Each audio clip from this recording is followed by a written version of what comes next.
Breaking news tonight. Charlie Kirk, dead at just 31 years old. At this hour, a massive manhunt for the assassin who gunned down a loving father of two, a husband. This after 2 arrests, many call them botched. I don't. At this hour, law enforcement has released a facial photo of the shooter. I'm Nancy Grace. This is Crime Stories. I want to thank you for being with us.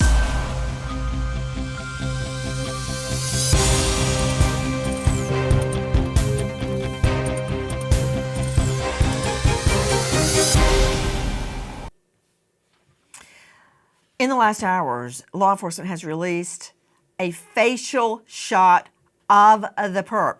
I want you to look at it. We can learn a lot. There he is walking. We've also got a shot more head on. But look, there you go. Much, much better. That is him going up the stairwell. He is wearing jeans, a baseball cap, black in color. He's wearing tennis shoes, and we know he's left behind a foot impression.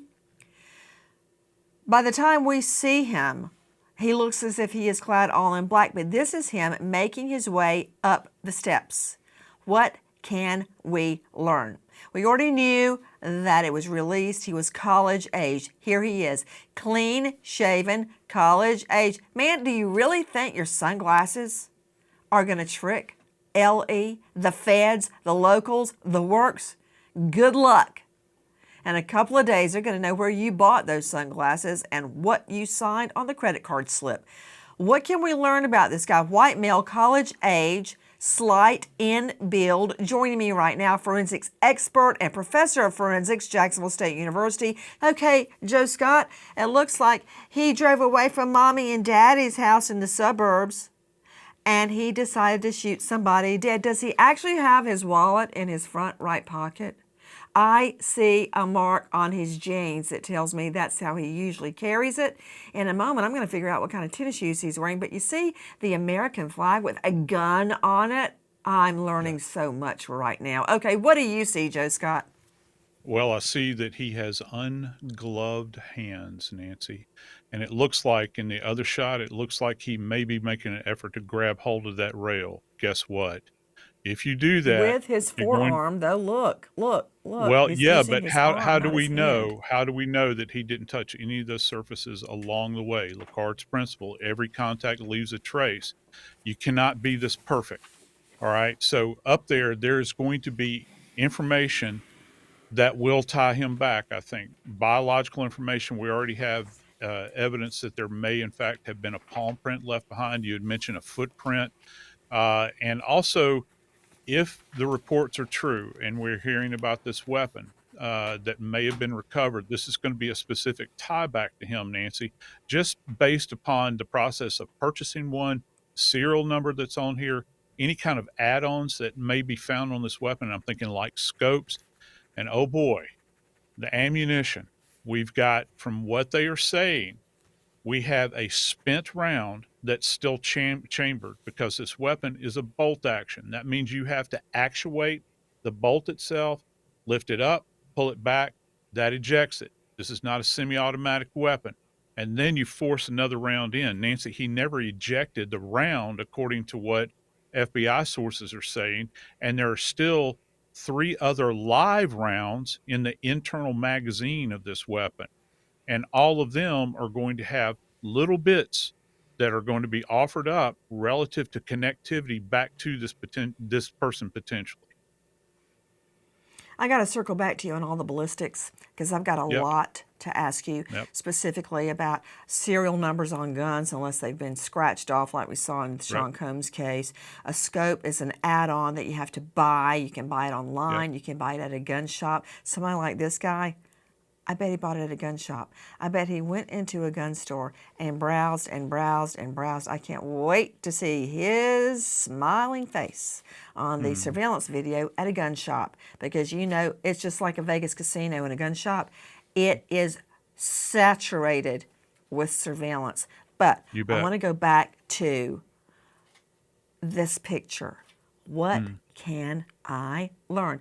Guys, for those of you just joining us, there is a $100,000 reward from the FBI. Tip line 1-800-CALL-FBI, 1-800-225-5224. You may think what you know is not significant. You may think it doesn't matter. It does. You can also go to tips.fbi.gov. Another number, 801-579-1400. Repeat, 801-579-1400. Toll free, 800-CALL-FBI, 225-5224. The manhunt is on for Charlie's killer.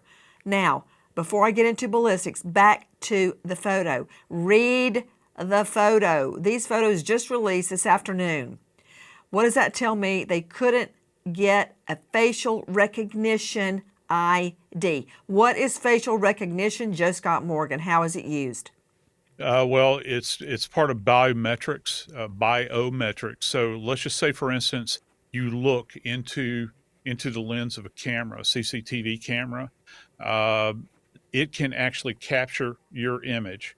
They can feed it into a program that will put these specific points of identification on your face. You can come back with an actual identification of an individual. Also, perhaps an AI rendering that is going to more closely resemble anything that you might have with this kind of grainy image. And you can project that out there. Biometrics are also used so that you can access secure locations. You know, people use the eyes, some people use facial recognition. Heck, Nancy, we use these on our phones if it's if it's set up like this. So this is called biometrics. It's something that we use in forensics. You're right, you are, because apparently they could not get a read on this guy relative to any kind of enhancement they could have done. But this is still very early. Hold I on, would Joe hold Scott. on. Yep. I was Yes, mocking ma'am. him, thinking he could fool us with a baseball cap and a pair of sunglasses from Dollar Tree, but it did stop facial recognition. What's facial recognition? Simply put, when you want to use your phone, you hold the phone up like that, and it opens your phone. The Yep. phone knows it's you. It's not just 007, okay, or Jason Bourne. Now, law enforcement, in many, many cases, can see your face, plug it into a computer, and they will give your DOB, your name, and your LKA, last known address. Yes, it's real. Facial recognition, okay? If you don't like it, move to another country. But they couldn't get facial rec from him, I think, just because he wore a hat and the glasses. That was enough to throw it off, Joe Scott. Yeah, it might skew it. Might skew the program's ability to pick up on those little nuances there. But Nancy, I got to tell you, these images. Look, you and I have covered a lot of cases where we have blurred images. Sister, this is not blurred. Somebody's going to know this guy. Dollars to donuts. We're going to know who this guy is. He's got this kind of angular jaw, clean shaven. He's thin. He's not like a big, robust person at all. Somebody's going to know who he is. Nancy, I got to tell you one more thing that's kind of intriguing me about this. If what we're hearing is accurate, Nancy, he had scoped this area out. He was familiar with how to get. Look, I work at a university. All right, I can't get access to roofs. You know, I don't know how to. And trust me, I wouldn't necessarily want to. This guy knew how to access a roof, allegedly, because they're talking about he had a static location. They're estimating maybe 200 yards away. And one more thing, if we could go back to that still image, if Yes. this is him progressing up the staircase to get to what people would refer to as a sniper's nest, where's the weapon? Well, my question would be next, did he It's already broken down pre-plan this? behind him or up there already. And did he have it up there already? Had he sighted, this is chilling, had he already pre-sighted? Because where Charlie was sitting, Nancy, is down in like an amphitheater. So he's in a perfect shooting location. It's from above to below and it's straight on, if we are to believe this. And it's, you have to account for something that's called bullet drop. When you're firing at a distance, we're talking about 200 yards. So gravity, the natural pull of gravity relative to that round going down range, it's not going to drop a lot, but it still will. Nancy, he scored a shot in the neck at that distance, and it was instantaneous. I think that God rest his soul. I think Charlie was probably deceased by the time he hit the ground. Some of the things that I saw relative to the lifting of the hands, he was having a neuromuscular response in that instance, and of course, this copious amount of Wait, blood whoa, whoa, whoa, whoa, whoa, that's whoa, whoa, issuing whoa, from his whoa, body. wait. Now, Yeah, hold on. You're saying it was a neuromuscular response yeah, that yeah, he took his right hand and put it up to his yeah. neck. It's kind of raised like this, where you're I thought he clutching the did that thumb. intentionally, that he knew what had happened, but you're saying it was just a muscular No, response? let me give you a good example. If you ever watch Okay. football, which I watch a lot, if you ever see one of the players on the field take a shot to the head or to the neck, you will see them kind of clench their thumbs like this, and they'll lay down on the ground. And many times that's an indication that you've got, you've had your bell rung. Well, if you think about this and you think about this round, think about where it went in, Nancy. It's to the left of the midline in the neck. If it's traversing like this, it's probably going to clip the spinal cord.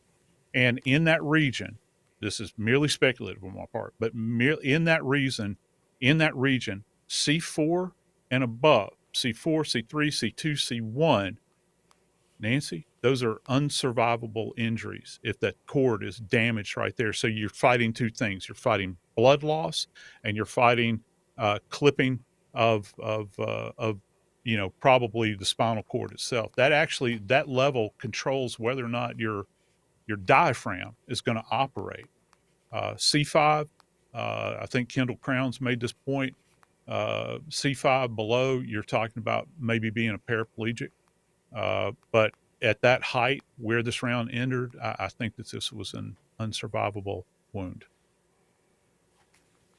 We are also learning at this hour, LE law enforcement contacting people throughout the radius around the shooting site to determine if they have doorbell cams, any kind of cam. Now, interesting, Joe Scott, you brought up that you work at a huge campus. Yeah. Don't you know that the red lights, they've got to have cams on them for Yep. student safety? That place Yep. is drenched with cams. Don't you know it? Oh yeah, I know it. I can walk out the door. I'm here at the university right now. I can walk out the door onto campus, and immediately I'm staring. I'm being visualized by at least three external cameras, not to mention anything that's indwelling in the ceiling. And it all comes back to student safety. This is probably just from the perspective of, not if you're not wanting to get caught, this is the worst possible place you could go, because out of every location around this area, I would imagine this thing is more intensely viewed than any other location in this little town. And there are camera angles all over the place. So that, if he parked a vehicle, if he drove through, any kind of lights, if he went past stores, if he went past churches. Remember we were going through this with Coburger, Nancy. Remember the ring that they were trying to, and that's very isolated out there where he was going. This is not. This is actually happening on a campus right here. It's not Hey, off hey, hey, campus hey, real housing. quick. Oh, go back to that Yeah. picture. I want to show Joe Scott something. I've been to this area, and from where the shooting occurred, in 10 minutes, 12 minutes max, you're in the Yeah. mountains. I Yeah. wonder if he's pulling an Eric Rudolph, or is he just going to try to blend in and go back home like nothing happened, try to establish an alibi. But look, seriously, 10 minutes, you're in the wild. And that, Oh hey, yeah. here's an indicator, Joe Scott. The gun was found, the bolt action gun was found in the woods. Is that the trail he wants us to think he's taken? Mhm. Yeah, and FBI has stated, at least in some of their release statements, they have stated that they believe that this was his area of exfil, where he is trying to leave the area, and so he drops the weapon right there. Which, look, if this weapon that he's carrying, if it is the weapon I'm thinking it is a Mauser. It's a Mauser 30-06. It's merely a 30 caliber. When you hear 30-06, 06 means that this round was actually developed in 1906. It's actually the same round that we used in World War I and World War II. This is a lethal round meant to take out personnel with. People hunt with it now, deer, elk, even bear. It's a robust round, Nancy. And what would be the purpose of dropping the weapon behind? I think you make a good point here when you say, is this what he is wanting people to believe? One other thing here, Nancy, this guy appears very confident in what he is doing. I really wonder if he has help. I really wonder if there are other people that are kind of guiding him along. How Hey, did he I got get a good away? idea. Yep. What about this, Joe Scott? If a dog can pick up a scent Yeah. around that gun or in the sniper's nest, Yeah. did the scent head back to, say, a parking Mm, lot yeah. or a roadside where someone could have picked him up? Let's think this through. Is he a lone wolf? Or did he have some like-minded buddies or buddy Yeah. helping him, say, a getaway car? Right now, we already Ye- know, Yeah. as of tonight, about 150 tips have been called in already. Mhm. So, has anybody recognized him? This photo's only been out a few hours. Right. Yeah. And that shirt with whatever this What about the design dog is. idea? Well, yeah, going back to the dog idea, they would have had, I think that they probably would have had to have hopped on this really quick because this is a highly trafficked area, Nancy, around the campus itself. Now, off campus, a little bit different, What about the but I gun? think, What about around the gun? yeah, around the gun, you could, and again, we don't know exactly. They're just merely saying an adjacent wooded area. Well, I don't know how trafficked that area is. It would be wise on their part. I hope that they lock that whole area down if they could get a dog in there and pick up on a scent relative to this. And did he leave anything behind on that roof? If he, and again, we don't have video of him like leaving. That's going to be important because that would mean that the weapon would be in his hand as he's leaving. This Mauser platform, if it's the one I'm thinking about, some of these you can pick up really cheap. It's got a wooden stock. They're not easy to break down. If we're talking one that's, and a lot of these things are for sale out there, you can buy them pretty readily. And their circuit, Nancy's like 1950. Just, kind of wrap your mind around that. And there's tons of these things out there. And this old bolt action platforms, because a lot of guys, they're inexpensive and you can hunt big game with them. So you can walk into a gun Hey, what show, about you can this, walk Joe in. Scott? This will Yeah. give you a window into this guy's mind. It's an echo of Luigi Mangioni's murder of the healthcare boss. Listen to this now. This is from the ATF. They are badass, okay? Technical legal term. They found the ammunition recovered with the rifle used to kill Charlie is engraved with statements expressing transgender and anti-fascist ideology. Well, I don't know. Is that real? Or did the shooter do that to throw LE, law enforcement, off the track? I mean, this guy took the time to write on the ammo. Yeah, I'm glad that he did. And this is why. First off, it gives us a little insight, if it is his, into the way his brain works. But also from a forensic standpoint, Nancy, question documents here. If in fact he wrote on these, and these aren't stickers or something that was generated, he actually wrote on it. We've got another element of physical information that we can tie back to him just merely based upon his writing. If we can get samples of the suspect in his writing, there's a high probability it's going to Wait a marry minute. up I with got to whatever he disagree with wrote. you on that. I disagree on that, and I'll tell you why. If he were Okay. writing on a piece of paper, sure. But when you're Mhm. scratching something onto a bullet, that's hardly your mode of writing. He's not going It's to put a probably smiley face not, over but the eye. just imagine if they presented him with a similar spent bit of ammunition and said, "Give us an example of your writing on here using this instrument." It can be paired up. I've seen it done, and so that's again, that's a possibility. Uh, anytime you touch something, put your hand to it, you leave something specific about yourself behind. If he was so foolish to do this and leave this weapon behind, that's going to be another tieback. This is just helping prosecutors build a case here. Every little element along the way is going to help once they get their hands on this guy. If he's not dead, and they get their hands on him, there is a mountain of evidence that's going to be Well, presented yeah, I was just going to ask you regarding that his because we record. know they've got a foot impression, but this is my question about the forearm impression. Hmm. This. How would you get that? Because he's going up the steps. He's got Hmm. on a shirt, a long sleeve Yeah. shirt. Is that covering Well, up a if they, tattoo? I don't know. yeah, But how do you maybe get it a is. forearm? And Yeah. that's not going to show up in CODIS. Forearms are not No, in no, no, CODIS, no, so they'll no, have to no. get him and then with a warrant do a forearm comparison. Yeah, I don't know that I've never heard of people doing a forearm comparison. However, I will say Me this. either. Uh, if this is in fact some kind of latent smudge that appears, let me put this in legal terms, appears consistent with a forearm, um, what you can harvest out of that is certainly DNA. If he's sweaty, if he's oily, anything left behind on that non-porous surface, like if you look at the stairwell, particularly if he pulled his sleeve up, and we don't know what the location of this imprint is either.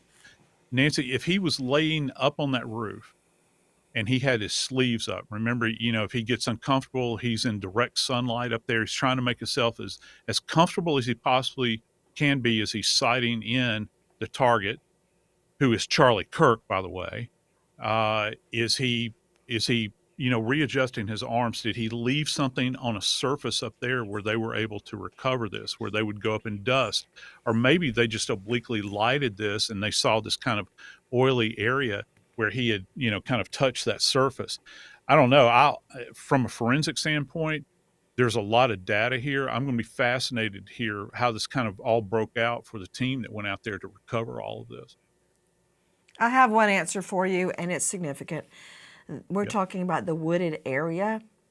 It's not like many people have been supposing all evening that it's like up in the woods on that mountainous terrain. It's a Yep. wooded area just off campus. For all I know, it could be more like a park. For instance, campus ends, and then on the other side of the street, there are trees. Yeah. But it's not rough terrain like up in those mountains. But again, his getaway was so easy. He could be at the airport in less than 20 minutes. He could be up in the mountains like Eric Rudolph did and led police on a wild goose chase. That was the Olympic bomber. He could go anywhere. But Yeah. I'm just Hey, looking yeah. at him. He looks Yeah. between 18 and 25. White male. Put his picture up again, please. Yeah, I'm glad you showed that map. It shows a lot of tree green area. Look at what he's wearing. That t-shirt is going to be traced in a heartbeat. People are always saying, hey, where'd you get that t-shirt? To me. So we're going to find that t-shirt and where it's sold. This is, again, a white male. I would say between 18 and, what do you think, 26? Yeah. I'd say Brunette in hair. that age range. Yeah. Yep. And he's clean shaven. And Doesn't wearing have that tat. outfit with those jeans. I wish I could zoom in on the shoes to determine they almost look from Well, here yeah. like I wish Converse. we could zoom in on the hat because it looks like there's something center mass on the front of that hat as well. I think that probably the FBI has that ability to do that, super enhance that. Am I just misreading that, or does that look like some kind of emblem in the No, I center of the can't make it hat? out either, and I've been trying, but they will. They'll have Yeah. that in no time. Come on, please. Yeah. NASA, step in. Do your magic. Okay, Yeah. another question regarding forearm. Of course, there's no CODIS match. You don't take perps forearm print or their footprint. You take their fingerprint. But what you Yeah. said, if they've got a forearm print, the Mhm. temps were in the 80s, about 82 at noon. He was Yeah. sweating. If they could see the print and get the print, there's touch Mhm. DNA explained. And once Yes, they there are. get him, much like Brian Koberger, Mhm. they will then match that to him. It's happening. Explain. Yeah. Yeah, it is happening, and I, I'm I submit to you, Nancy. Yeah, you could get touch DNA, which of course is the sloughing skin cells that we leave behind every single day. Jergens has made millions of dollars off of us for this reason. For dry skin, we lose skin cells all the time. However, if this is a transfer that is oil or sweat, you're not going to have partial DNA. You'll have a strand in there that's far more robust. Remember, touch DNA is degraded DNA. You've only got like a partial there. If this is some kind of bodily fluid that he left behind, sweat or oil, that's going to be a much more rich source. I'm just, it's such an unusual statement by them to say that they have a forearm print. I'd really like to know, first off, what kind of surface was it on? How did they spot this? What areas were they dusting to come up with this? All of this is very intriguing. And if he's up there kind of loitering on that roof for a protracted period of time, the longer he's there, there's a higher probability you'll have multiple secretions, multiple surfaces that he could have touched, just even adjusting himself with his hands. And I don't, at this time, I don't know what that surface is like up there. Is it kind of gravel covered? Because in a lot of these government buildings like this, you'll see like tar paper laid down. There'll be a gravel covering on Right. top of it.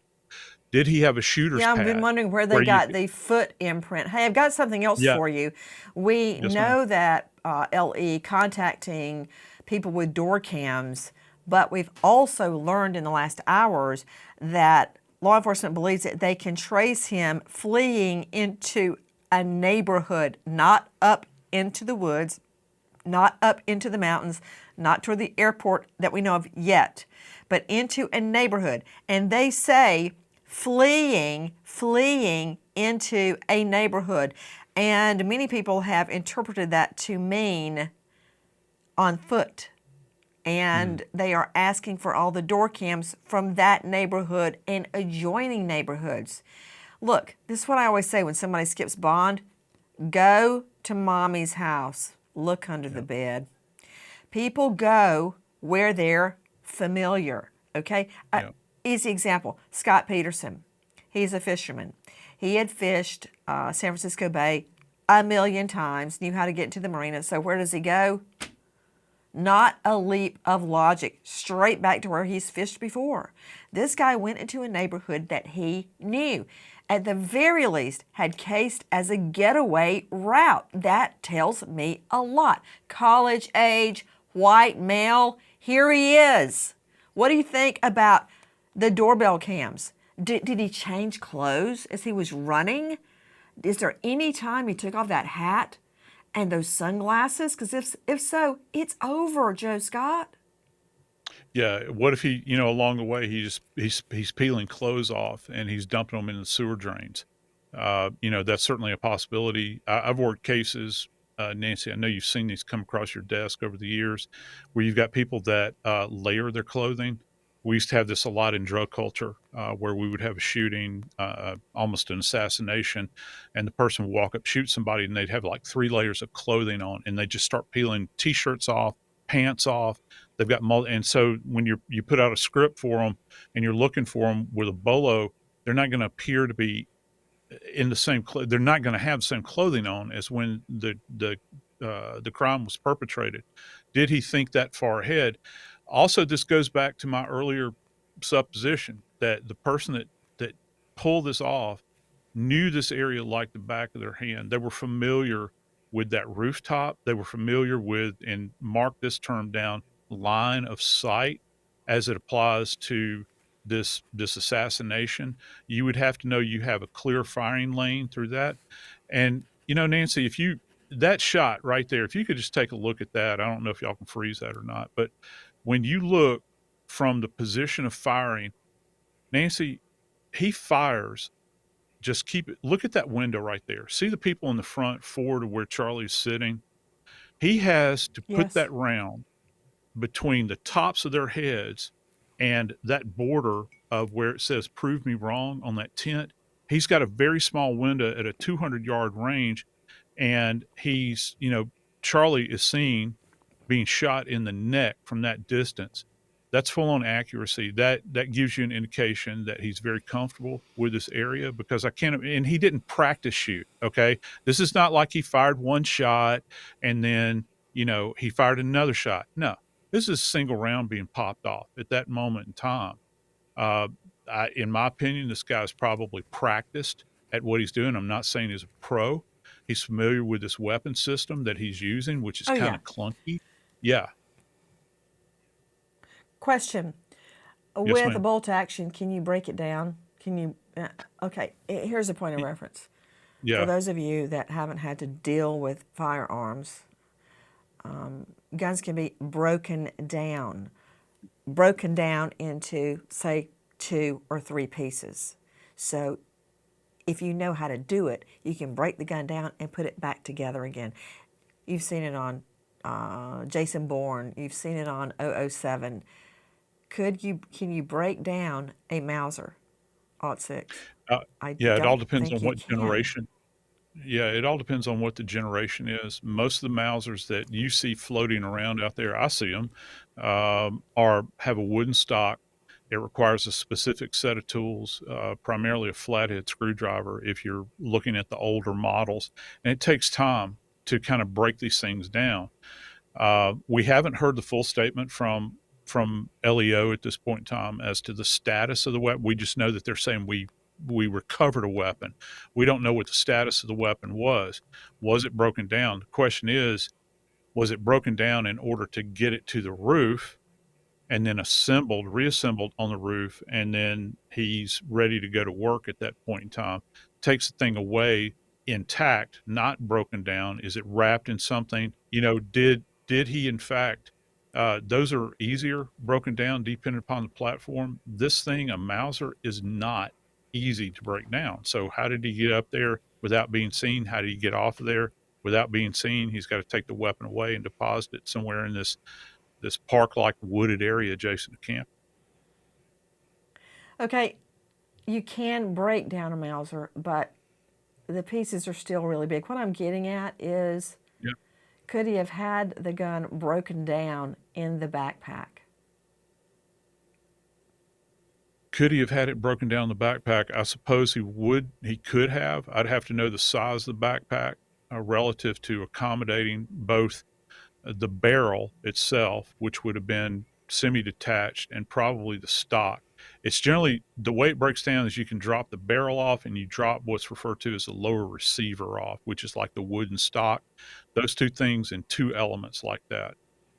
There are more complex systems where you can take the butt of the weapon off. I've never seen that in a Mauser. It probably exists. There's so many different platforms out there. But in my experience with a Mauser, if you're going to break it down, two big elements remain and they're still going to draw attention. And that's the last thing that somebody who's wearing sunglasses and dark clothing and a hat wants, to draw attention. Why? And that brings us back to this other idea. If he's trying to conceal his identity here. He wants to get away. I think Right. he wants to try to survive all of There this. is video, Joe Scott, of Charlie, of Right. his body being carried. People are running with his body to take it to the ER.